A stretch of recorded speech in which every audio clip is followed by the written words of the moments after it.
নমস্কার, high news নেটওয়ার্কে আপনাদের সবাইকে স্বাগত জানাই। হাই টক নিয়ে আমি মৌহা রয়েছে আপনাদের সঙ্গে। গত কয়েকদিন ধরে এনআরএস কাণ্ড আপনাদের সবারই জানা। 16টি কুকুরছানাকে পিটিয়ে মারা হয়েছে এবং যারা মেরেছেন তারা আর কেউ নন, নার্সিংয়ের ছাত্রী।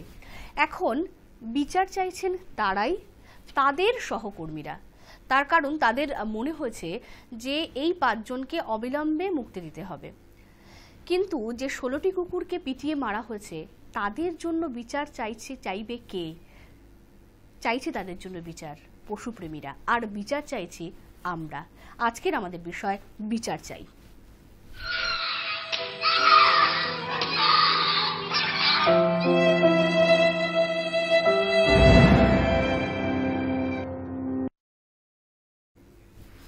অবশ্যই আলোচনাতে আসবো। যাদের সঙ্গে আমরা আজকে কথা বলবো তাদের সঙ্গে পরিচয় করাবো। আমার ঠিক বাঁ দিকেই রয়েছেন মনোবিদ অন্বেষা বন্দ্যোপাধ্যায়। স্বাগত জানাবো অন্বেষাকে আমাদের স্টুডিওতে। অন্বেষার ঠিক পাশেই রয়েছেন পশু চিকিৎসক ডাক্তার কৌস্তব বসু। স্বাগত জানাবো কৌস্তব বাবুকে আমাদের স্টুডিওতে। কৌস্তব বাবুর পাশেই ঠিক রয়েছেন সুবর্ণময় গোস্বামী, পশুপ্রেমী, এবং তাদের একটি অদ্ভুত ইতিহাস রয়েছে যে 2টি সার্মেও তাদের ছিল বলে তাদেরকে তাদের ফ্ল্যাটে ঢুকতে দেওয়া হয়নি দীর্ঘদিন, এবং রিসেন্টলি তারা তাদের ফ্ল্যাটে গিয়েছেন। অবশ্যই আপনাদের সঙ্গে কি ঘটেছিল, কতটা নির্মম হতে পেরেছিল আপনাদের ফ্ল্যাটের বাসিন্দারা, সেটা জানবো আপনার কাছ থেকে। আর সুবর্ণময় বাবুর ঠিক পাশেই রয়েছেন আমাদেরই প্রতিনিধি রমেন দাস। রমেনকে স্বাগত জানাবো না, রমেনকে অভিনন্দন জানাবো। আজকে গোটা দিন ধরে সে যে কাজ করে এসেছে, এনআরএসে গিয়েছিল, তার পাশাপাশি আরও প্রচুর কাজ সে করেছে। সাধারণ মানুষ কি বলতে চাইছে সেই সমস্ত কিছু সেটা সে আপনাদের জন্য তুলে এনেছে। সে সমস্ত কিছু অবশ্যই আপনাদের দেখাবো, আলোচনাতে যাব। তবে তার আগে একটা ছোট্ট এভি দেখব, যেখানে আমরা দেখাবো যেখানে ঘটনাটি ঘটেছে এবং তার চারপাশের যে গোটা এলাকাটা এনআরএসের ভিতরে। দেখুন, 16টি কুকুরের ছানাকে পিটিয়ে মারার অভিযোগ উঠেছে এনআরএস হাসপাতালের নার্সিং পড়ুয়াদের বিরুদ্ধে। ঠিক কী পরিস্থিতি, কোথায় ঘটেছিল এই ঘটনা, আপনাদের সেটাই দেখাবো। আমরা ঠিক যেখানে দাঁড়িয়ে আছি তার ঠিক পাশেই রয়েছে এনআরএস হাসপাতালের মূল বিল্ডিং। ঠিক এই মূল বিল্ডিংয়ের কাছেই রয়েছে সুপারের অফিস। আর ঠিক তার বিপরীতে আমার ঠিক বাঁ দিকে রয়েছে সেই নার্সিং পড়ুয়ারা যারা থাকেন সেই হোস্টেলের পেছন দিক। অভিযোগ উঠছে ঠিক এখান থেকে, আমি যেখানে দাঁড়িয়ে আছি এই যে ফাঁকা জায়গাটি, এখানেই কিন্তু কালো প্লাস্টিকে ভরে সেই 16টি কুকুরছানার মৃতদেহ কেউ বা কারা ফেলে রেখে যায়। এবং সেই মারার ভিডিও, যেটা অভিযোগ উঠছে আর আহমেদ ডেন্টাল কলেজের বয়েজ হোস্টেলের যারা ছাত্ররা, তারা কোনো একজন ছাত্র সেই ভিডিওটি করেন এবং সেটি সোশ্যাল মিডিয়ায় ভাইরাল হওয়ার পর সেই ছাত্রীদের কিন্তু অ্যারেস্ট করে পুলিশ। কিন্তু এখানেই প্রশ্ন উঠছে অনেক, যে আদেও অভিযোগ করছেন কেউ যে ছাত্রীরা এই ঘটনাটি ঘটিয়েছেন তারা আদেও সেই ভিডিওটা তাদেরকে দেখা যায়নি। অভিযোগ উঠছে বিভিন্ন জায়গা থেকে নানান রকমের কুকুরের অত্যাচার, সুপারের ভূমিকা, নার্সিং হোস্টেল সুপারের ভূমিকা নিয়েও অভিযোগ তুলছেন বিক্ষোভকারী নার্সরা। ক্যামেরায় সুদীপ সাহার সঙ্গে Ramen Das, high news Network. আমি রমেনের কাছে আসবো। আমাদের অবশ্যই আমরা বিষয়টি দেখাবো, এভিটি আপনাদের দেখাবো। তার আগে আমি রমেনের কাছে আসবো। রমেন, গোটা এলাকাটি তুমি ঘুরে দেখেছো এবং আমরা অবশ্যই দর্শক বন্ধুদেরও দেখাবো গোটা এলাকাটি। সেটা একটুখানি জানতে চাইবো তোমার কাছ থেকে, যে যেখানে ঘটেছে পুরো জায়গাটা তুমি ঘুরে দেখেছো, কেমন কি দেখলে ওখানকার চিত্র? দেখো, প্রথমে আমি বলবো যে তুমি যেটা প্রশ্নটা করলে, যে একদিকে রয়েছে একদম এনআরএস রাস্তা থেকে ঢুকছি, গেট থেকে ঢুকে খানিকটা এগোনোর পরে আমি যদি সামনের দিকে এগোই, বাঁদিকে রয়েছেন ওখানকার যিনি সুপার, তার অফিস। সেটা ঠিক ছাড়ালে 100 মিটার হয়তো নয়, একটু এগোনোর পরেই নার্সিং যারা পড়ুয়া তাদের যে হোস্টেল, সেই হোস্টেলটি রয়েছে। সেই হোস্টেলটির পেছন দিকটা, অর্থাৎ একদম পেছন দিকে, ভেতর থেকেও বিভিন্ন রাস্তা দিয়ে আমরা গেছি কাজ করার সূত্রে। সেখানে রয়েছে আর আহমেদ যারা ডেন্টাল কলেজের যে সমস্ত ছাত্ররা, তাদের বয়েজ হোস্টেল। তারা গার্লস বয়েজ একটা হোস্টেল, 2টো বিল্ডিং আলাদা, একটা কম্পার্টমেন্ট, একটা জায়গার মধ্যেই। সেখানে ব্যাপারটা হচ্ছে গিয়ে সবচেয়ে আশ্চর্য হলাম আমার কাজের সূত্রে গিয়ে, যে যখন আমি নার্সিং হোস্টেলে প্রবেশ করতে চাইলাম তারা কিন্তু আমাকে প্রবেশ করতে দিলেন না। তারা বললেন যে এটা রেস্ট্রিক্টেড এরিয়া, আপনি গার্লস হোস্টেলে প্রবেশ করতে পারেন না। আমি তখন বললাম ঠিক আছে, আপনাদের যারা অথরিটি আছেন তাদেরকে বলুন, আমি ফোন করছি, তাদেরকে কথা বলছি, তাদেরকে পাঠান। তারা আমাকে কথা বলতে দেননি। কিন্তু তা সত্ত্বেও তুমি দেখবে বিভিন্ন ফুটেজে আমি চেষ্টা করছি দেখানোর ব্যাপারটা, যে ওদের যে বিল্ডিং মানে নার্সিং হোস্টেল, তাদের যে পেছনের দেওয়ালটি রয়েছে সেটা কিন্তু একদম এনআরএস হাসপাতালের মেন গেটের দিকে, অর্থাৎ নার্সিং হোস্টেলের পেছনের দেওয়ালটি এদিক থেকে সামনে, এবং ঠিক তার পাশে একটা পার্কিং লট রয়েছে যেখানে সুপার সাহেব থেকে শুরু করে ডাক্তারদের বিভিন্ন গাড়ি থাকে। ঠিক তার পাশে এখন এই কাণ্ড ঘটার পরে দেখলাম বেশ পরিষ্কার হয়েছে জায়গাটা, সেখানে কিন্তু কালো প্লাস্টিকে করে, যেটা অভিযোগ করছেন ক্যামেরার সামনে অনেকেই কিছু বলেন, আমি প্রচুর মানুষের সঙ্গে কথা বলেছি, তারা বলছেন যে 16টি কুকুরছানা ওখানে মৃত অবস্থায় পড়ে থাকতে দেখেন রোগীর যারা পরিজন রয়েছেন বা আশেপাশের লোকজন। তারপরে যখন উদ্ধার হয় ব্যাপারটা, প্রথমে কিন্তু ওরা যারা রয়েছে নার্সিং হোস্টেলে যারা দায়িত্বপ্রাপ্ত আধিকারিকরা, তারা সম্পূর্ণ তো অস্বীকার করেন যে ব্যাপারটা কিছু ঘটেইনি, ওরা এমনিই মারা গেছে এই ব্যাপারটা। এবার এই সমস্ত প্রশ্ন নিয়ে যখন আমি যাই, মানে যারা আজকে আন্দোলন করছেন, এই পার্বতী দেবী বা এরকম যারা ওখানকার নেত্রী রয়েছেন, তারা আমাকে বলছেন যে সবচেয়ে বিস্ফোরক অভিযোগ আমরা দেখাবো খানিকক্ষণের মধ্যে, যে দুটি মেয়ে অর্থাৎ মৌটুসী ও সোমাকে, আজকে আমাকেই সবার প্রথমে এই বিস্ফোরক অভিযোগটা তোমাকে আরেকবার বলি, উনি আমাকে প্রথম বললেন, দেখানো হচ্ছে মিডিয়াতে যে দুটি মেয়ে পিটিয়ে মারছে আসলে সেই দুটি মেয়ে মৌটুসী এবং সোমা নয়। আমি তখন তাকে প্রশ্ন করি, অফ ক্যামেরা প্রশ্ন করি, অবশ্যই তার বক্তব্যে আমরা আসবো, আমরা দেখাবো তিনি কি বলেছেন দেখাবো। আমি বোঝা গেল যে তুমি গোটা বিষয়টি ঘুরে দেখেছো এবং এখনো পর্যন্ত মিডিয়াতে বিষয়টি ফ্ল্যাশ আউট হওয়ার পরেও কেউ এখনো পর্যন্ত সেই অর্থে মুখ খুলতে চাইছে না। আসবো আমি একটুখানি আপনার কাছেই আসবো সুবর্ণময় বাবু, যে একটু জানান আমাদের ঠিক কি ঘটেছিল। এই নৃশংস ঘটনা যেটা সামনে এসেছে সামনে, কিন্তু তাছাড়াও এরকম প্রচুর ঘটনা ঘটে, আমরা এছাড়াও ঘটনা দেখাবো, আর আপনি জলজান্ত উদাহরণ যার সঙ্গে ঘটনা ঘটেছে, একটু আমাদের জানান প্লিজ। এই শহরের একজন নাগরিক হিসেবে আমার লজ্জায় মাথাটা সত্যি নত হয়ে যাচ্ছে যে আমরা মানুষ হিসেবে কতটা নিচে নামতে পারি।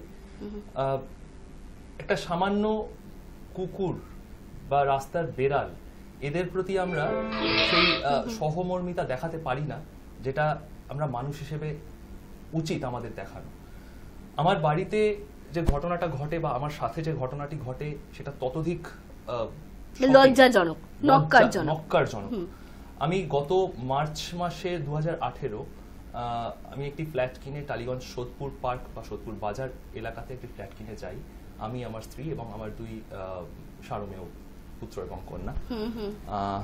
তো শুরু থেকেই সেই ফ্ল্যাটের অন্যান্য যে বাসিন্দারা, যে 2টি ফ্যামিলি অন্যান্য আছে, তারা শুরু থেকেই সমস্যা তৈরি করে আসছে।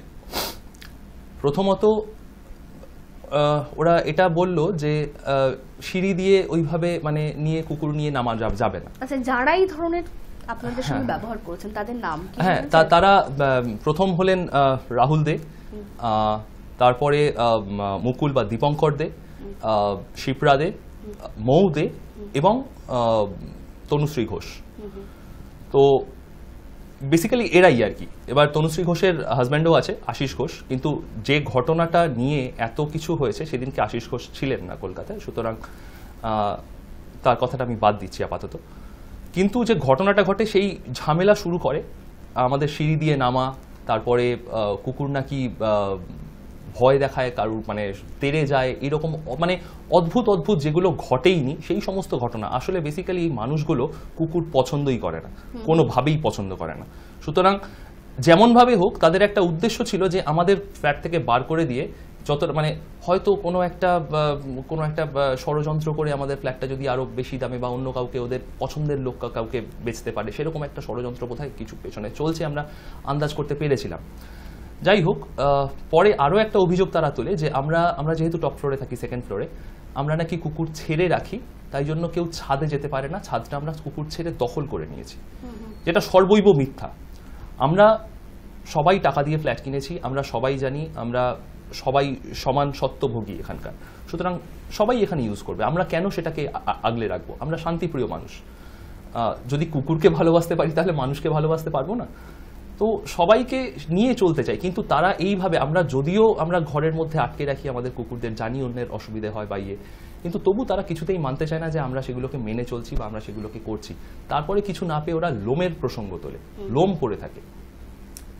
এবার আমাদের বিল্ডিং মাসে 2বার ক্লিনিং হয় টাকা দিয়ে, লোক ডাকিয়ে। একটা মিটিংয়ে ঠিক হলো যে ঠিক আছে, যে 2টো রবিবার ক্লিনিং হয় না, সে 2টো রবিবার আমি পরিষ্কার করব, হাতে ঝাঁটা এবং বালতি মগ নিয়ে সব আমি পরিষ্কার করব। আমি তাতেও রাজি হলাম যে ঠিক আছে, আমারই তো ছেলে মেয়ের লোম, আমি কেন পরিষ্কার করব না।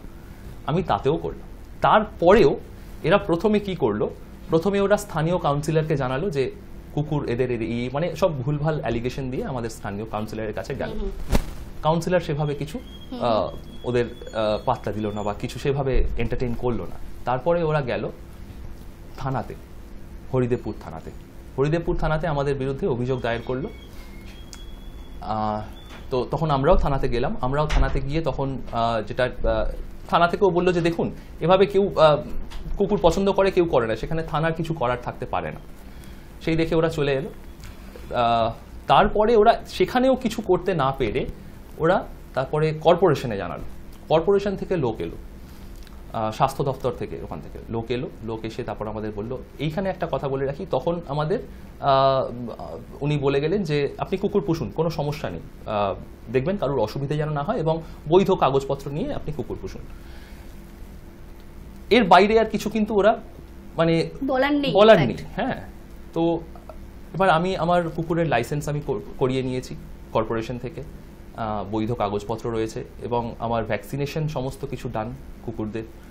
এবং আমার কুকুররা ততোধিক ফ্রেন্ডলি, কাউকে কোনো রকম কখনো কাউকে ঘ্যাঁ করে তেড়েও যায়নি, কিচ্ছু করেনি, কিন্তু শুধুমাত্র আতঙ্ক এবং অপছন্দের জন্য আমাদের এইভাবে ওরা হেনস্থা করে গেল। শেষ পর্যন্ত কিছু না পেয়ে ওরা লাস্ট রেজর্ট হিসেবে প্রায় ৩০-৪০ জন গুন্ডা মতন লোকজন নিয়ে এসে রাত্রিবেলা গত ৩রা জানুয়ারি আমাদের ফ্ল্যাট থেকে ডেকে নিচে নামিয়ে বেধড়ক মারধর করলো আমাকে। আপনারা থানায় গিয়েছিলেন? অবশ্যই আমরা থানায় গিয়েছি। তারপরে বলছি, শুধু আমাকে নয়, আমার পায়ে, বুকে এবং মাথায় ভীষণ চোট পাই।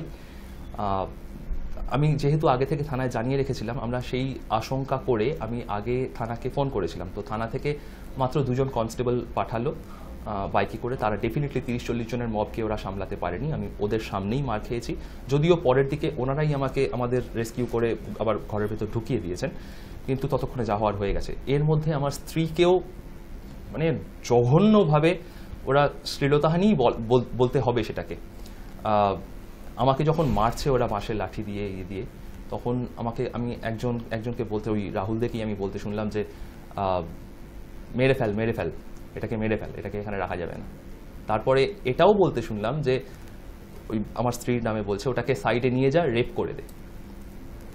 তো এই ধরনের জিনিসের মধ্যে দিয়ে আমরা গেছি। এবং একজন পশুপ্রেমী হিসেবে এটা যে আমার কোন জায়গায়, এই শহরে আমি জন্মেছি, বড় হয়েছি, আমি আপনাকে ভাষায় বলতে পারবো না আপনাদের।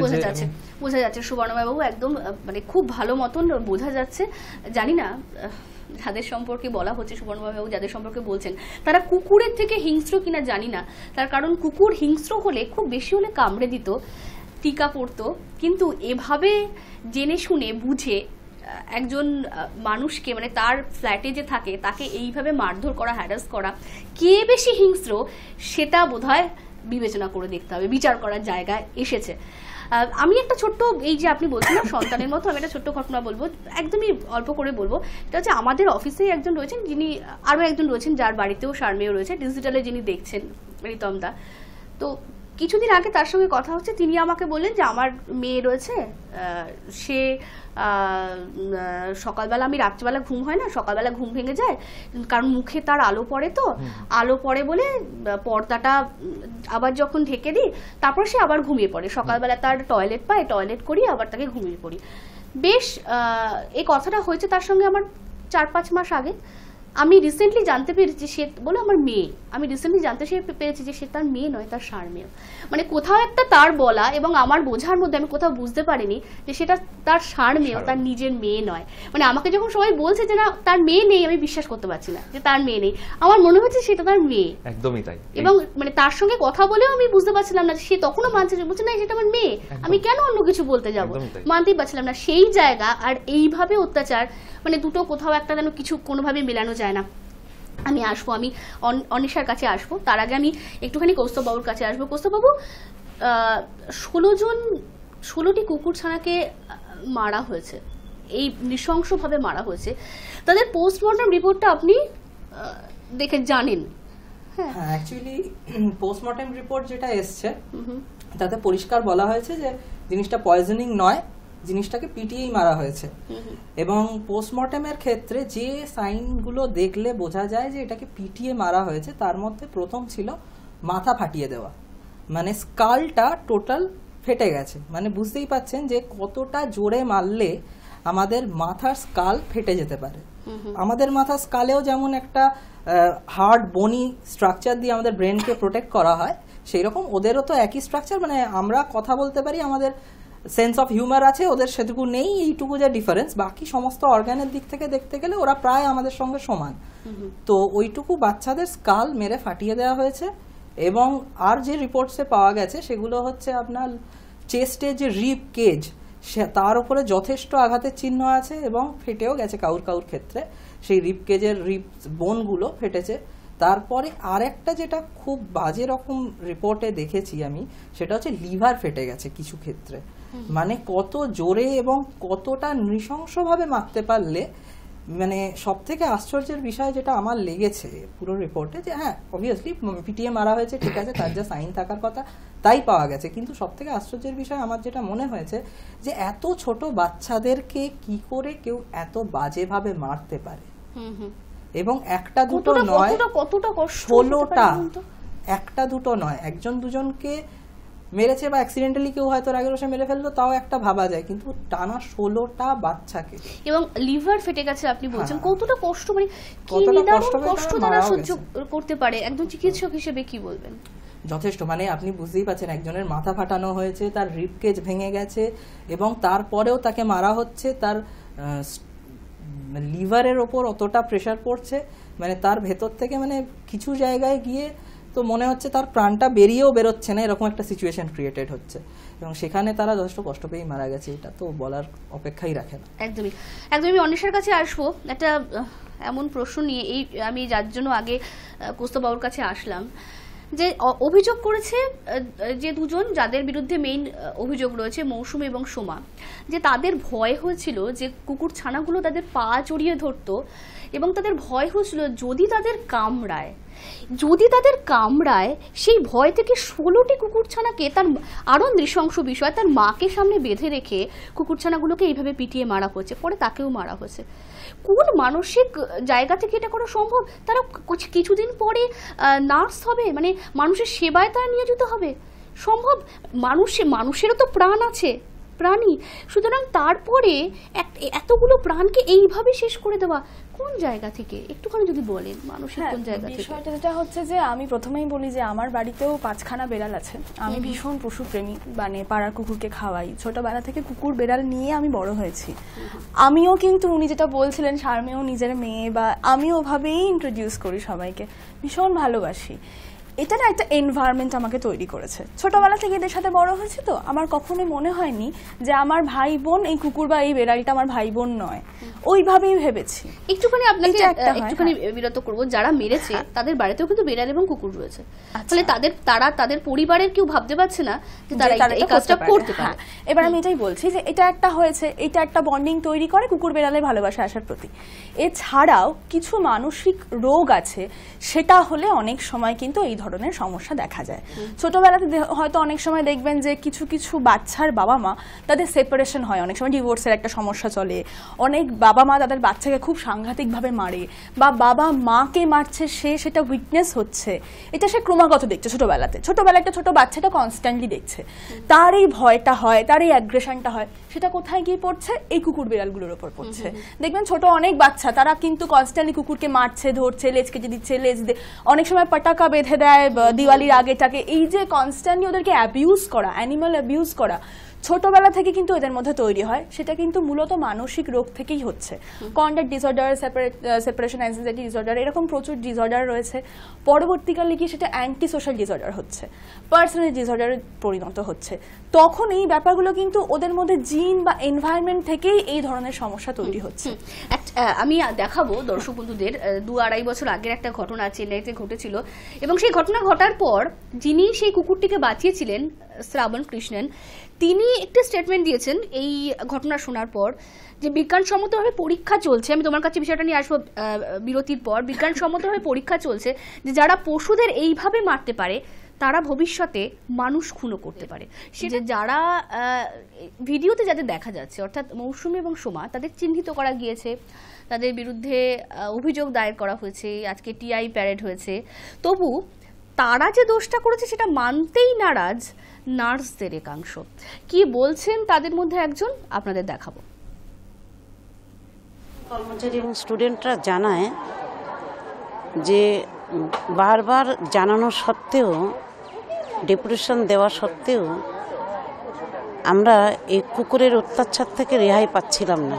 যে ভিডিও রেকর্ডিংটা সবার সামনে এসেছে, ভিডিও রেকর্ডিংয়ে যাদের ছবি এসেছে, সেই ছবির মধ্যে কিন্তু যে দুটি মেয়ে গ্রেপ্তার হয়েছে তারা কেউ নেই। আরও অনেক রহস্যজনক ব্যাপার, 2012 সালে এই হোস্টেল চত্বরে ঘুরে বেড়াতো 5টি কুকুর, এখন এসে দাঁড়িয়েছে 35 থেকে 45টা কুকুর, এবং এরা প্রতিদিন নার্সিং হোস্টেলে 35টি মেয়েকে এ পর্যন্ত কামড়েছে, 35 জনকে কামড়েছে। এবং এই 35টি স্টাফ এই এনআরএস হাসপাতাল থেকে এআরভি যে ভ্যাকসিনটা ওদের পাওয়ার কথা পায়নি, তাদেরকে আইডি হাসপাতালে ট্রান্সফার করা হয়েছে। সেখান থেকে যারা পেয়েছে তারা ইঞ্জেকশনটা নেওয়ার সুযোগ পেয়েছে, যারা পায়নি তাদের কিনে নিতে হয়েছে।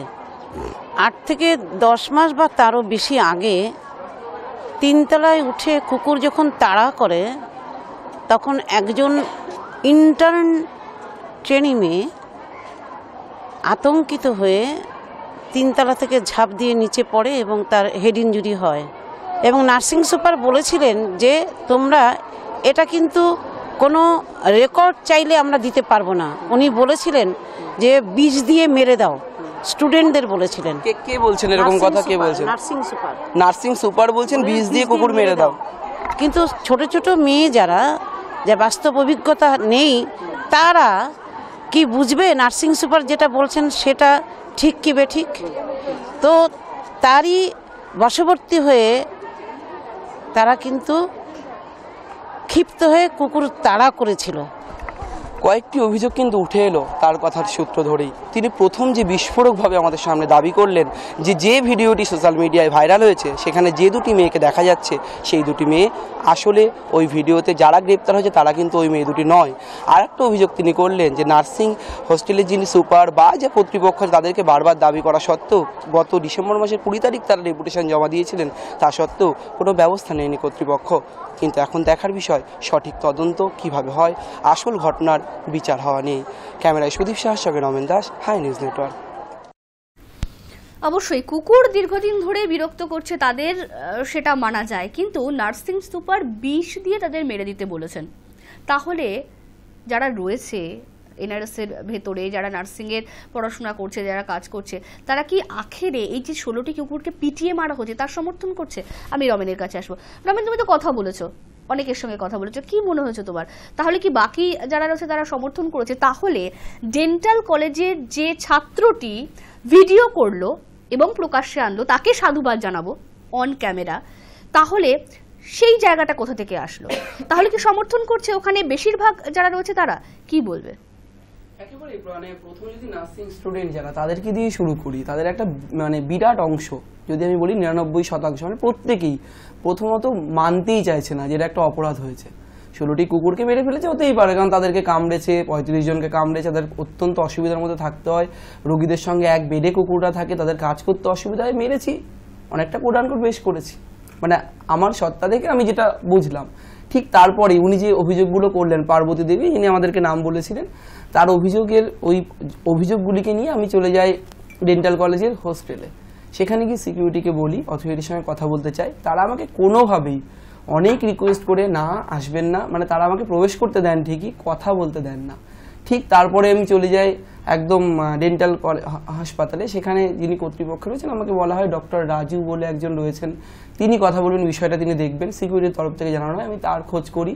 তিনি তো আমার সঙ্গে দেখা করেননি, এবং যারা ওখানে কিছু প্রাক্তন ছাত্ররা রয়েছেন তাদের কোনো সম্মেলন বা এরকম করে, তাদের সঙ্গে আমি অফ ক্যামেরা, তারা অন ক্যামেরা কিছু বলবেন এবং আমাকে এক প্রকার রিকোয়েস্ট করেই বলা হয় যে ক্যামেরা আপনি অন করবেন না। আমি সেখানে কাজের সূত্রে আমার ক্যামেরা অনটা করিনি, আর তাদের আমি রেকর্ড করিনি, কিন্তু তারা আমাকে এটা বলেছেন, একদম স্পষ্টতই বলেছেন যে ছেলেটি ভিডিও করেছে। আমি তখন বললাম তার তো একটি বহুল প্রচারিত সংবাদ মাধ্যমে তার ইতিমধ্যে তার ছবি বেরিয়েছে, এতে তো লুকানোর কোনো ব্যাপার নেই। তারা বললেন দেখুন তা সত্ত্বেও ও ভিডিও করেছে ওর দায়িত্বে, ওর পাশে আমরাও দাঁড়াচ্ছি না, এমনকি এই ঘটনা নিন্দা করছি ঠিকই, নার্সিং যারা ঘটিয়েছে তাদের বিপক্ষেও আমরা বলবো না।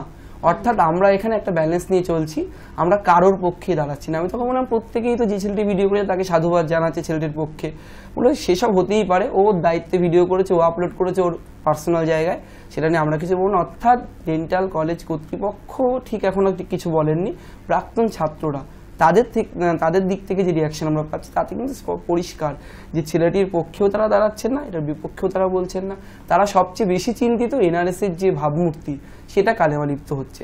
আর তোমার প্রশ্নের সূত্রে আমি বলতে বাধ্য হচ্ছি, মানে যে এনআরএস এর যে সামগ্রিক যে মানে স্বাস্থ্য পরিষেবা, সেটা কিন্তু রোগীর যারা পরিজনরা রয়েছেন তারা কিন্তু বলছেন একটু হলেও তাতে কিন্তু একটু হ্যাম্পার হচ্ছে। একদমই একদমই ডেন্টাল কলেজের যিনি ছাত্র, যিনি ছবিটি তুলেছেন, ভিডিওটি তুলেছেন, যার জন্য বিষয়টি প্রকাশ্যে এসেছে, তাকে অবশ্যই আরো একবার ধন্যবাদ জানাবো। তবে আরো একটি বিষয় হয়তো সে করতে পারতো, সে যদি আটকানোর চেষ্টা করতো তাহলে হয়তো সেই দুটি কুকুর ছানাকে, কারণ দেখা যাচ্ছে দুটি কুকুর ছানাকে মারছে, সেই সময় সে ছবিটা তুলতে পেরেছে, হয়তো বাঁচানো সম্ভব হতো। আরেকটি কথা অবশ্যই বলার যে এনআরএস যারা কর্তৃপক্ষ, এই যে নার্সিং সুপারের কথা বললেন, যিনি বিষ দিয়ে মেরে দেওয়ার কথা তিনি বলেছেন, আপনারা আপনাদের ব্যর্থতাকে এইভাবে কখনোই ঢাকতে পারেন না। আপনারা হাসপাতালকে মুক্ত করতে পারছেন না, কুকুর মুক্ত করতে পারছেন না, সেটার জন্য আপনারা বিষ দিয়ে মেরে দাও, সেই কোন চিন্তা ভাবনা থেকে আপনারা সেই কথা বললেন, সত্যিই সেটা আপনারা নিজেরা চিন্তা করুন। এবং এইটা বলার জন্য অবশ্যই আমরা আমাদের চ্যানেলের পক্ষ থেকে আপনাকে ধিক্কার জানাচ্ছি। আমি আসবো। হ্যাঁ, যদি যে কোনো সমস্যার সমাধান এভাবে হত্যাকাণ্ড ঘটিয়ে করা হয়, তাহলে কুকুরের পপুলেশনের সঙ্গে আমাদের মানুষের পপুলেশনের একটা তুলনা করা যায়, তাহলে মানুষকেও সেভাবেই হত্যা করা হোক।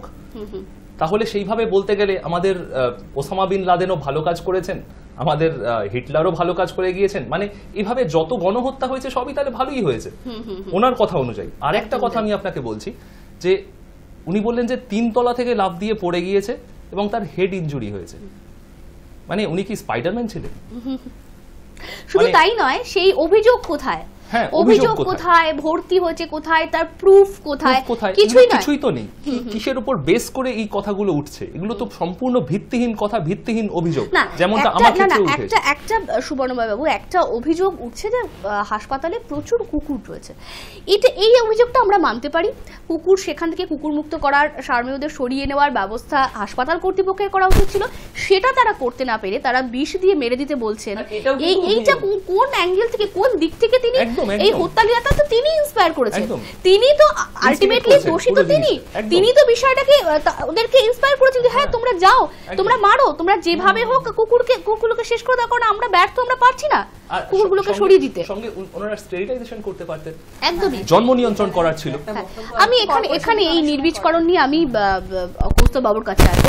কৌস্তব বাবু, এই যে নির্বীজকরণ করার কথা বলা হয়েছে যে 1.5 লক্ষ প্রায় সারমেয় ঘুরে বেড়াচ্ছে এবং সেটা চিন্তা ভাবনা করা হচ্ছে, 3 কোটি টাকা রাজ্য সরকারের তরফ থেকে খরচ করার কথা বলা হচ্ছে, কি বলবেন? মানে কতটা এটা সারমেয়দের পক্ষে কতটা হেলদি? মানে তাদের কি কোনো রকম কোনো ক্ষতির সম্মুখীন হতে হবে না? আছে, যেমন ধরুন এনআরএস এর যে ভেতরের লোকজনের অভিযোগ যে এখানে এত পপুলেশন বেড়ে যাচ্ছে, হতে পারে যে ওখানে রোগীর চাপই প্রচন্ড, তার মাঝখানে যদি ধরে নিই 35-40টা কুকুর ঘুরে বেড়াচ্ছে, তাদের থাকার স্পেস ক্রাইসিস একটা অবশ্যই হচ্ছে, মানে তাদেরও তো একটা স্পেস লাগে, আবার মানুষেরও একটা স্পেস লাগছে, তো সেখানে ক্রাইসিস হচ্ছে। তো এখানে আধিকারিকদের যেটা উচিত ছিল, প্রত্যেকটা কর্পোরেশন এলাকাতে কিন্তু এই প্রজেক্ট আছে যেখানে কিন্তু কুকুরদের ধরে নির্বীজকরণ করা হয় এবং তারপরে কিছুদিন রেখে সেটাকে ছেড়ে দেওয়া হয়। মানে কলকাতা কর্পোরেশনের তো আছেই, ধাপা ডগ পাউন্ডে তারা প্রত্যেক দিনই বলতে গেলে কিন্তু কুকুর তুলে নিয়ে যাচ্ছে কোথাও না কোথাও থেকে। কলকাতা কর্পোরেশন যেটা একটা বিশাল বড় এলাকা, তো তার সেখানে বিভিন্ন জায়গা থেকে তারা কুকুর তুলে নিয়ে যাচ্ছে, তারা গিয়ে সেখানে অপারেশন করছে, 3 থেকে 4 দিন রাখছে এবং তারপর ছেড়ে দিয়ে আসছে সেই একই এলাকাতে। এটা কিন্তু কলকাতা কর্পোরেশন করছে। ইভেনচুয়ালি শুধু কলকাতা কর্পোরেশন নয়, অনেক স্বেচ্ছাসেবী সংস্থাও আছে, এনজিওস আছে, যারাও কিন্তু এই কাজটা করে। হ্যাঁ, তাদের ক্ষেত্রে কিছু একটা অ্যামাউন্ট পে করতে হয় অনেক সময়, যারা করাতে চান, যারা নিজের এলাকায় কুকুরদের নির্বীজকরণ করাতে চান, তারা এটা করছেন। তো এবার ব্যাপারটা হচ্ছে, যদি আধিকারিকরা একটু সচেতনভাবে এই কুকুরগুলোর সময় মতো নির্বীজকরণটা করিয়ে নিতেন এবং এদের প্রত্যেককে যদি অ্যান্টি রেবিজ ভ্যাকসিনেশন করে রাখতেন, তাহলে কিন্তু তারাও সুস্থ সবলভাবে সেখানে থাকতে পারতো। এত বাচ্চা হয়তো আগে করিয়ে রাখলে এতগুলো বাচ্চাই আসতো না পৃথিবীতে, হতে পারে। এবার তো সেক্ষেত্রে বিষয়টা কি, যে আপনি যদি বলেন যে নির্বীজকরণ করানোটা কি উচিত না উচিত না, এবার দেখুন, আমরা যদি এনভায়রনমেন্টাল সিচুয়েশনটা দেখি, তাতে কিন্তু যদি আস্তে আস্তে নির্বীজকরণ পুরোপুরি করতে শুরু করা হয়, তাহলে একটা টাইমে গিয়ে তো দেখা যাবে ডগ পপুলেশনটা শেষ হয়ে যাচ্ছে। এই জায়গাটাই আমি আসতে চাইছিলাম। এবার সেখানে ইকোসিস্টেম ব্যালেন্সটা কিন্তু নষ্ট হয়ে যাবে। এবার সেক্ষেত্রে দেখুন, এবার একটা যখন জনসংখ্যার লোকালিটি আছে, সেখানে অনেকেরই মনে হতে পারে, আরে বাবা এতগুলো কুকুর ঘুরে বেড়াচ্ছে, রাত্রিবেলা রাস্তাঘাটে ফিরতে গেলে আমার পেছনে চিল্লিয়েছে। হ্যাঁ, হয় করে অনেক সময় কুকুররা যদি বোঝে যে এই লোকটা সেফ নয় বা এই লোকটা ঠিক রাস্তায় চলাচল ঠিকঠাক করছে না, তারা অনেক সময় বার্ক করে এবং তার পেছনে কিছুক্ষণ ধাওয়া করে। তার মানে এই নয় যে কামড়ে দেবে, সে সব কুকুর কামড়ায় না, এটা খুবই ভুল ধারণা। তো সেই ব্যাপারটা চলে, তার কারণে অনেকেই নির্বীজকরণ করাচ্ছে, অনেক এলাকাতে অনেক স্বেচ্ছাসেবী সংস্থা নিজেরা উদ্যোগ নিয়ে কাজটা করছে এবং আমাদের ভেটেরিনারি কলেজেও অনেক জায়গায় অনেক সময় করেছে। তো ব্যাপারটা অ্যাকচুয়ালি খুব সেফ অ্যান্ড সাউন্ড, করে দিলে কোনো ঝামেলা নেই আর বাচ্চা কাচ্চা হবে না। তাতে কিছুটা হলো পাড়ার ডগ পপুলেশনটা কমলো। আচ্ছা, এরকম কি হয় অনেক সময় কুকুরে এর ফলে পাগল হয়ে যেতে পারে? না না না, এরকম কোনো সম্ভাবনা না না, একদমই না, একদমই না। এটা খুব সেফ অ্যান্ড সাউন্ড একটা অপারেটিভ সিচুয়েশন, যেখানে আপনার ইউট্রাস এবং ওভারি বোথ এন্ড থেকে বাদ দিয়ে দেওয়া হচ্ছে, যার ফলে যে এরিয়াটায় একটা বাচ্চা বড় হতে পারে, মাদার জম্বে, সেই জায়গাটাই থাকছে না। তার ফলে তাদের মেটিং অনেকগুলো সমস্যার অ্যাকচুয়ালি সমাধান হয়। যেমন ধরুন, এক তো পপুলেশন কন্ট্রোল হচ্ছে, তার সঙ্গে সঙ্গে যেমন ধরুন রাস্তাঘাটে ডগের মেটিংয়ের সিচুয়েশনের ফলে অনেক রকম প্রবলেম ক্রিয়েট হয়, লোকজন পাথর ছুটছে, বিভিন্ন রকম প্রবলেম ক্রিয়েট করে, তো সেই জিনিসগুলোও হচ্ছে না। এবং আস্তে আস্তে দেখা যাচ্ছে একটা এলাকাতে ডগের পপুলেশনটা কমে গেল, বা যেগুলো ছিল তারাই রয়ে গেল, তারা বয়সকালে মারা গেল, শেষ। কিন্তু এবার বাইরের এরিয়া থেকেও তো কুকুর আসছে। এবার একটা জায়গা সিচুয়েশন এভাবে কখনোই ক্রিয়েট করা সম্ভব নয়, কারণ ধরুন এত কুকুর সবাইকে ধরে প্রথমত করা পসিবল হয় না। রাস্তার কুকুর, তার কোনো মালিক নেই। তো এবার একটা এলাকায় কেএমসি গেল বা কোনো একটা সংস্থা গেল, তারা গিয়ে 5টা মেয়ে কুকুর তুলে আনলো। হতেই পারে সেখানে 6 নম্বরটা ছিল, সেদিন কোথাও লুকিয়েছিল, তাকে পাওয়া যায়নি, তো সে আবার পরের সিজনে আরো 5টা বাচ্চা দিল। এভাবে জিনিসটা একটা অ্যাকচুয়ালি সার্কেল ম্যানারে কিন্তু থেকে যাচ্ছে আমাদের সমাজে। এবং এই কুকুরদের থাকাটাও কিন্তু দরকার আছে আমাদের ইকোসিস্টেমের জন্য। কিছুটা পোর্শনে কিন্তু স্ট্রে ডগ থাকাটাও দরকার আছে। এবার স্ট্রে ডগের উপকারিতা অপকারিতা নিয়ে আলোচনা করতে গেলে আমরা একটা পুরো সেশন করতে হয়, কিন্তু সেটার জায়গা না হলো অ্যাটলিস্ট ইকোসিস্টেমের ব্যালেন্সটাকে তরফ থেকে অ্যান্টিরাবিস সবাই মানে কুকুরদের দেওয়াটা একটা সিস্টেমের মধ্যে পড়ে, তাহলে সেটাও তো করা হচ্ছে না ঠিকমতো। তাহলে সেটা দায়টা কার? মানে উচিত তো ছিল। দেখুন, যে কোনো একটা এলাকার মধ্যে যখন আছে, যখন এনআরএস এর মধ্যের কথা বলি, তাহলে এনআরএস এর মধ্যের দায়টা কিন্তু ওখানকার আধিকারিকদের, তারা দায়িত্ব নিয়ে কিন্তু সেটা করাতে পারতেন। যেমন আমি রিসেন্টলি শুনলাম বেলেঘাটা আইডি হসপিটালের মধ্যে কিন্তু যে কুকুররা আছে তাদের কিন্তু স্টেরিলাইজেশন এবং তাদের অ্যান্টিরেবিস ভ্যাকসিনেশন কিন্তু সেখানের আধিকারিকরা দায়িত্ব নিয়ে করেছেন। কেএমসি থেকে যখন ওদেরকে তুলতে আসে তখন তারা বাধা দিয়ে বলেন, না, এদেরকে তোলার দরকার নেই, এরা প্রপারলি সাউন্ড ওয়েতে স্টেরিলাইজড এবং এদেরকে প্রত্যেককে ভ্যাকসিন করা আছে, কোনো সমস্যা নেই এদেরকে নিয়ে, এরা এখানেই থাকবেন। তার মানে ঘুরে ফিরে আসছে দায়টা এনআরএস হাসপাতাল কর্তৃপক্ষ। কিছুটা তো বটেই, কারণ তারা যদি বুঝে থাকে, দেখুন আমি মানছি যে ওনাদের অনেক দায়িত্ব রয়েছে, কুকুরের পপুলেশন বেড়ে যাওয়াটা হয়তো উনি খুব তুচ্ছ দায়িত্বের মধ্যে ভেবেছিলেন, কিন্তু তবুও এটাও ওনার দায়িত্বের মধ্যে কিন্তু পড়ে যখন অভিযোগ আসছে। উনি যেটা বললেন যে এখানে একটা দাবি উঠছে, বারবার করে বলা হচ্ছে যে পুরো ওখানে কুকুর শূন্য করে ফেলা হবে, কিন্তু সংবিধান কিন্তু এটা বলে না। মানে ভারতীয় সংবিধান বা আইন অনুযায়ী কোনো গ্রাউন্ডের মধ্যেই একেবারে পুরো নিশ্চিহ্ন কোনো পশুর তাদের অবাধ বিচরণের জায়গাটা নষ্ট করে দেওয়া যায় না। একদম একটা রায়ও রয়েছে সুপ্রিম মানে শীর্ষ আদালতের পক্ষ থেকে। এটাও, এই দাবিটাও কিন্তু ন্যায্য নয়। আমি সেটাও বলি যে এটা সাংবিধানিকভাবে কি স্বীকৃত? আপনারা বলছেন একদিনের মধ্যে কুকুর না সরালে আমরা বৃহত্তর আন্দোলন করবো, এটাও তো বেআইনি। তখন উনি যেটা বলছেন নর্মালি বলছেন, না, এটা করতেই হবে, নইলে আমরা এখানে আন্দোলনে যাব। এই ব্যাপারটা, দাবিটাও কিন্তু বেআইনি। একদমই। আমি একটুখানি অনিশার কাছে আসবো, যে অনিশা, যেটা আমি বিরতিতে যাওয়ার আগে বলছিলাম যে বিজ্ঞানসম্মতভাবেই এটা গবেষণা চলছে যে যারা এইভাবে পশু মারতে পারে তারা ভবিষ্যতে মানুষও মারতে পারে। কি বলবেন? তার কারণ হচ্ছে যে পশু তো একটা খুব দুর্বল ব্যাপার না, অবলা জীব, একটা নিরীহ পশু, তাকে আমি মারছি, এত নৃশংসভাবে মারছি, এবার পরবর্তীকালে সেটা একটা মানুষের কাছে আসতেই পারে, কারণ মানুষ তো আলটিমেটলি কথা বলতে পারছে। আজকে আমি দেখি যে অনেক উগ্রবাদীরা আছেন, তারা ছোট ছোট বাচ্চাদেরকে মারছে স্কুলে গিয়ে, এরকম তো প্রচুর ঘটনা হয়েছে। তারা এটা করতে পারে কোন জায়গা থেকে, কোন মেন্টালিটি থেকে করছে? তারা কি এর আগে পশু মানেনি? আমি যদি হিস্ট্রি দেখি, এদের আগে কোনো কেস হিস্ট্রি নিয়ে দেখি, নিশ্চয়ই শৈশবে তাদের এরকম ঘটনা ঘটেছে, এরকম কোনো নিরীহ পশুর ওপর তারা অত্যাচার করেছে, পরে গিয়ে সেটা চলে এসছে এরকম ভাবে মানুষের উপর। অনেক একটুখানি তোমাকে আমি একটু সংশোধন করে দিতে চাইবো, শুধু নিরীহ পশু নয়, নিরীহ কুকুর ছানা, মানে কুকুরের বাচ্চা, মানে দুটোর মধ্যে কিন্তু পার্থক্য আছে। একটা শিশু আর এমনি মানে পূর্ণবয়স্ক কুকুরের মধ্যে ওরা কুকুরের ছানা অবশ্যই আছে, মানে যারা ওদের পা ধরছে তাদেরকে নিরীহ পশু বলতে আমি কিন্তু ছাগলের বাচ্চাকেও বলছি, আমি একটা পাখির বাচ্চাকেও বলছি, এদেরকেও কিন্তু টর্চার করা হয়। একদম, মানে ওরা কিন্তু খেলার ছলে অবশ্যই। আজকে যদি বড় কুকুরকে মারা হতো, আমি জানি না এতজন সেন্সিটিভ হতো কিনা, কুকুর ছানা বলে অনেকে সেন্সিটিভ হচ্ছে। এবার আমি আপনাকে বলতে পারি যে পাখির বাচ্চা, তাকেও কিন্তু ভীষণভাবে কষ্ট দেওয়া হয় অনেক সময়তে, সেটাও তো একটা মানসিক রোগের জায়গা থেকে আসছে, যেটা আমি বলছিলাম যে পরে গিয়ে পার্সোনাল ডিসঅর্ডার, অন্যকে কষ্ট দিয়ে নিজে ভালো থাকা। এই ক্ষেত্রে যেটা আরো ঘটনাটা ঘটেছে, আরো যেটা হৃদয় বিদারক, সেটা হচ্ছে যে কুকুরছানাগুলোকে খাবার জন্য প্রথমে ডাকা হয়েছে আয় আয় করে, ওরা বিস্কিটের লোভ দেখানো, মানে কত দূর নির্মম নৃশংস হলে তার মানসিকতা এই কাজগুলো সে। আরেকটা কথা বলবো, আমি জানি না, কালকে আমি নিউজটা দেখেছি, একটি ছাগলকে ধর্ষণ করা হয়েছে। এই যে নতুন ঘটনাটা শুরু হয়েছে, হ্যাঁ হ্যাঁ, এর আগেও হয়েছে, আবার আমি কালকে এটা দেখলাম যে এই ব্যাপারটা আবার হয়েছে, এবং সেই ছাগলটা কিন্তু প্রেগনেন্ট ছিল, এবং একজন মানুষ এই ঘটনাটা কিন্তু ঘটিয়েছে। হ্যাঁ, আবারও প্রমাণ হয় যে মানুষের থেকে নৃশংস বোধহয় আর কোনো জীব হতে পারে না। আমি অবশ্যই আলোচনা এগিয়ে নিয়ে যাবো, তবে তার আগে একটুখানি মেডিকেল স্টুডেন্টের ছাত্রছাত্রীরা তারা কি বলছেন দেখবো। একদিকে যখন দুজন নার্সিং পড়ুয়া পিটিএ মারছেন বলে অভিযোগ উঠছে 16টি কুকুরছানাকে, ঠিক সেই সময় দাঁড়িয়ে আমাদের সঙ্গে পেয়ে গিয়েছি এই স্বাস্থ্য সেক্টর নিয়েই পড়াশোনা করছেন 3 জন ছাত্রীকে। ঠিক তারা কি বলছেন এই বিষয় নিয়ে শোনাবো আপনাদের। একজন হেলথ সেক্টরে থাকার মহিলা, সে যখন মানুষের প্রাণ নিয়ে ভাবে না, তখন তাকে কি বলবো সেটার ভাষা কোনো নেই।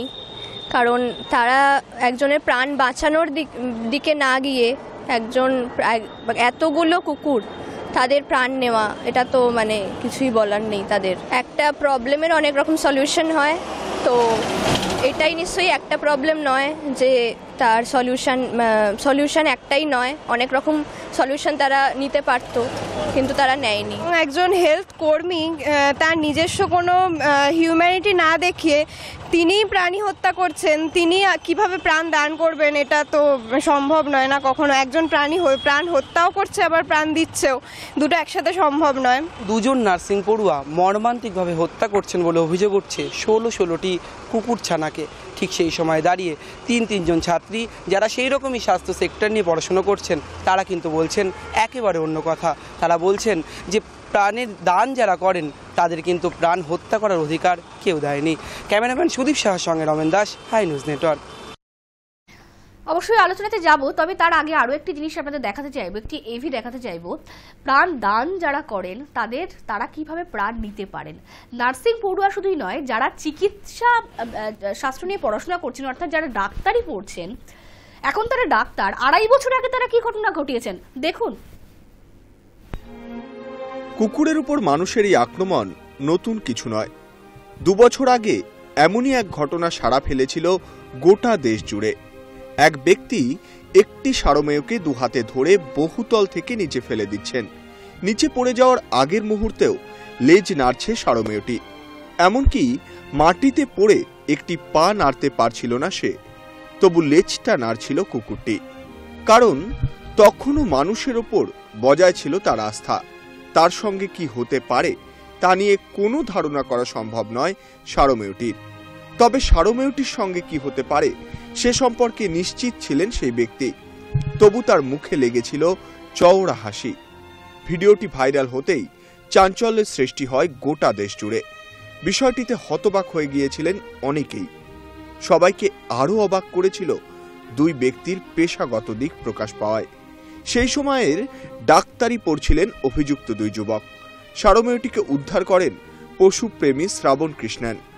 কুকুরটির অবস্থা দেখে সেই সময় চোখে জল এসেছিল শ্রাবণের। তার সেবায় বর্তমানে ভালো রয়েছে সারমেয়টি। এখনো পর্যন্ত অভিযুক্ত 2 জনের বিরুদ্ধে মামলা চলছে, তবে তাদের শাস্তি হয়নি। তবে 2 বছর আগে চেন্নাইয়ে সেই ঘটনাকে শত সহস্র গুণ পেছনে ফেলে দিয়েছে এনআরএস এর ঘটনা। অদ্ভুতভাবে 2টি ঘটনায় একটা মিল রয়েছে। চেন্নাইয়ের ঘটনা যারা ঘটিয়েছেন তারা সেই সময় ডাক্তারির ছাত্র ছিলেন, বর্তমানে তারা চিকিৎসক। আর 16টি কুকুরছানাকে যারা পিটিয়ে মারল তারা নার্সিংয়ের ছাত্রী। জীবনদানী যাদের কাজ, তারা কিভাবে একটি নিষ্পাপ প্রাণকে অবলীলায় ছুঁড়ে ফেলে দিতে পারল? আর সেবা করাই যাদের লক্ষ্য, কিভাবেই বা এতগুলো প্রাণ তারা নৃশংসতার সঙ্গে শেষ করে দিতে পারল? তাই ভাবাচ্ছে সমাজের বিভিন্ন স্তরের মানুষকে। Hi news network. অবশ্যই ভাবাচ্ছে, আমার মনে হয় এখন আপনাদেরও ভাবতে বাধ্য করবে। আমরা যারা রাস্তায় চলাফেরা করি, কুকুর দেখলে ভয় পাই, কখনো কখনো ধোঁকা কষিয়েও দিই, তাদের বোধহয় একটু ভাবার সময় হয়েছে। আমরা যদি ভয় না পাই এবং তাদের বন্ধুর মতো মনে করি, তাহলে কোথাও বোধহয় এই সম্পর্কটা অনেকটা ভালো হওয়া সম্ভব। আমি অন্য একটা বিষয় নিয়ে আসবো, এটা একটা অন্য দিক রয়েছে। আমি সুবর্ণময় বাবুর কাছে আসবো। সেটা হলো যে আমাদের দেশে পশু হত্যা বা পাখি হত্যা নিয়ে সেরকমভাবে কোনো আইন নেই। এখনো 2.5 বছর হয়ে গিয়েছে, এখনো মামলা চলছে এবং আরও কতদিন ধরে মামলা চলবে তার কোনো ঠিক নেই। আদৌ তাদের শাস্তি হবে কিনা তার কোনো ঠিক নেই, বিকজ আইন সেইভাবে স্ট্রং নয়। যেখানে বিদেশে কিন্তু শাস্তি হচ্ছে, মনে হয় কোথাও যে স্ট্রং আইন নয় বলেই এভাবে পশু এবং পাখি হত্যা করা হচ্ছে। কি বলবেন? একদম সঠিক জায়গা এটা, কারণ আমার মনে হয় এনআরএস এর কাণ্ডের প্রসঙ্গ টেনেই আমি বলছি, 16টি ছোট নির্দোষ অবলা জীবকে, বাচ্চা শিশু, তাদেরকে পিটিয়ে এইভাবে মারা হয়েছে। আমি মৃত্যুর কথা ছেড়ে দিলাম, যদি কোনো একটা কুকুর, একটা বড় কুকুর যদি 16 জন মানুষকে কামড়াতো এনআরএসে বা অন্য যে কোনো জায়গায়, কি করা হতো সেই কুকুরটিকে? সঙ্গে সঙ্গে তখনকার সেইখানকার মানুষ পিটিয়ে তাকে সেখানেই মেরে ফেলতো, তাদের কিন্তু কোনো বিচার হতো না। কিন্তু আজকে আমাদের শুধুমাত্র আমাদের অ্যানিম্যাল লজ, আমি ইম্পর্টেন্ট কথাটা ইউজ করব, ইম্পর্টেন্ট বলে তাদের এইভাবে ছাড় পেয়ে যাচ্ছে। তারা জামিনযোগ্য ধারায় মামলা করে, জামিনযোগ্য, এটা 16টা অমূল্য প্রাণ চলে গেছে, তারপরেও তারা বেল পেয়ে যাচ্ছে, তারপরেও তারা মুক্ত হয়ে ঘুরে বেড়াবে রাস্তায় আমাদের চোখের সামনে, আমাদের কিচ্ছু করার থাকবে না। সুতরাং অবশ্যই আমাদের কি আছে, ওটা prevention of cruelty two animal act 1960 সাল। আজকে আমরা দাঁড়িয়ে আছি 2019। মনে হয় না কি আমাদের সময় এসে গেছে এই জিনিসটাকে এবার ফিরে দেখা, চেঞ্জ করা, এটাকে মডিফাই করা? কবে হবে আমি জানি না। আমরা ভীষণভাবে পশুপ্রেমী সংস্থা এবং পশুপ্রেমীদের পক্ষ থেকে সবার কাছে, আমাদের প্রশাসন সবার কাছে আমরা আবেদন রাখছি, দয়া করে এটাকে একটু মডিফাই করুন, এটাকে একটু আধুনিকীকরণ করুন। আমি একটুখানি কৌস্তববাবুর কাছে আসবো। এই বিষয়টা যখন আসছে, আপনার কাছে তো এরকম আসে প্রচুর, ধরুন কুকুর নিয়ে আসে বা অন্যান্য পশু নিয়ে আসে, আপনার কাছে যাদের নিয়ে আসা হয় তাদের বেশিরভাগ মানে কিভাবে তারা আঘাতপ্রাপ্ত হয়? তাদের কি মানে বয়সজনিত কারণে, বার্ধক্যজনিত কারণে? কুকুরদেরও তো বয়স হয় এবং তাদেরও বার্ধক্য আসে, সেই জনিত কারণে আসে নাকি মানুষের দ্বারা প্রভাবিত হয়ে আসে? না, বেশিরভাগ ক্ষেত্রে যেটা দেখা গেছে যে বয়সের কারণে তো আছেই, কিন্তু আমি যদি আমার বেশ কয়েক বছরের অভিজ্ঞতা থেকে বলতে পারি, রিসেন্ট টাইমসে কিন্তু অ্যানিম্যাল ক্রুয়েলটি কেস অনেক বেড়েছে। একদিকে যেমন পশুপ্রেমী সংস্থাগুলো একটু অ্যাক্টিভ হয়েছে, আগের চাইতে অনেক বেটার হয়েছে, আগের চাইতে বেশি ভালো কাজ করছে, ঠিকই সেরকমভাবে কিন্তু অ্যানিম্যাল ক্রুয়েলটিটাও বেড়েছে। আপনি বছর খানেক আগের কথা একটা মনে করে দেখবেন, আমি তখন সেই সময় কেসটার সাথে অনেকটাই জড়িত ছিলাম বা দেখেও ছিলাম কেসটাকে সামনে থেকে। সেটা ছিল বেহালাতে একটা কুকুরের বা প্রেগনেন্ট ডগকে বিষ খাইয়ে মারা হয়েছিল এবং তার সমস্ত কটা বাচ্চাও কিন্তু মারা গেছিল তার পেটের মধ্যেই। সেটা নিয়েও বেশ কয়েকদিন চলেছিল তোলপাড়, কিন্তু ওই যা হয় আস্তে আস্তে কেসগুলো ঝিমিয়ে পড়ে এবং আমাদের অ্যানিম্যাল ক্রুয়েলটি ল সেরকম জোরদার না হওয়ার জন্য এবং প্রচুর প্রমাণের অভাবের কারণে সেই কেসটা দাঁড়ায়নি। কিন্তু এই ক্রুয়েলটিটা লাস্ট 2 বছর ধরে বেশ ভালো রকম বেড়েছে এবং সামনে আসতে শুরু করেছে, এতটাই যে প্রায় ভালো অ্যামাউন্ট এরকম কেস পাওয়া যায় যেখানে লোকজন চপার দিয়ে মেরে দিয়েছে, কুকুরকে ল্যাম্পপোস্টে বেঁধে পুড়িয়ে দেওয়া হয়েছে।